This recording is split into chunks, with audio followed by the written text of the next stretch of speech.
बर' हारिनि थाखायनो खहा जागोन आरो बेबायदि खामानिखौ मावनो नाङा बिथांमोना मायबा जुक्ति होनांगो हो जोंजों नांलायनांगो नांलाय जोंफोरखौथ' फुंनिफ्राय मोनासिम बेपारि बायदिसिना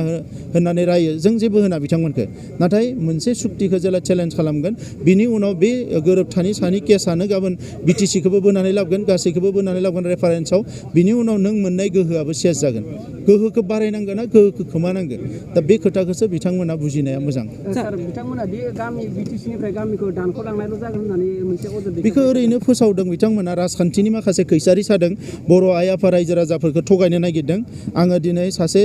सागानगिरि हिसाबै बुंनो नागिरदों खुनु बर' गामिखौ दाननायनि बेवहाय सुक्तियाव गैया मोनसेबो बर' गामि दाननो होनाय बेवहाय जानाय नङा बे गामि दाननायनि बे सुक्तियानो नङा बेवहाय गामि सोनायनि नाथाय गुबुन हारिफोरा जायफोरा दिनै केस कुस होनानै बायदिसिना दावराव दावसि खालामनानै जोंफोरखौ मालाबा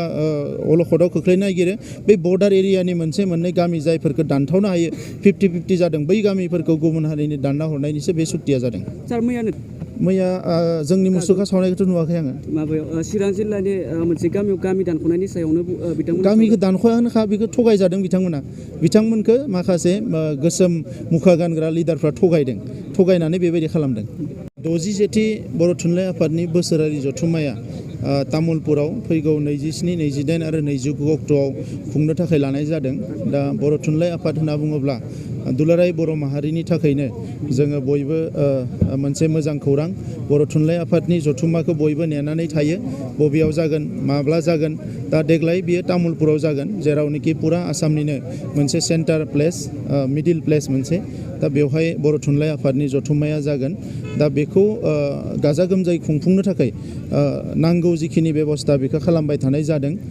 दिनै बेवहाय आसामनि स्पिकार बिथाङा फैनानै बिनि बायदिसिना हाबाफारिफोरखौ खौरां लादों आरो जों मिजिंथिदों जे जोङो गाहामैनो गाहाम खुंफुंनो हागोन आरो बे जथुम्मायाव भारतनि